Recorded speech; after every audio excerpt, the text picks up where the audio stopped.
trabalho, mais maneiro. Eu quis matar um homem e lasquei. Levei uma situação danada e caprichada ali, meu pai e minha mãe, que eu arrisquei de casa. Em 1930, eu estava com 18 anos em completo. Mas eu queria ser artista. Artista do Nordeste, eu sonho. Eu sei que por causa de um amor, conheci uma familiar, o nome de Nazinha. E aí eu comecei a namorar.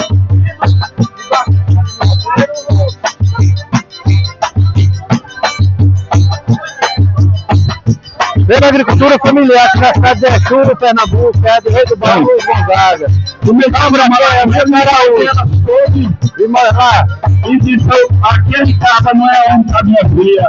É um canheiro, é menteira, um tocadorzinho de nada. Eu fiquei indignado, fiquei com muita raiva.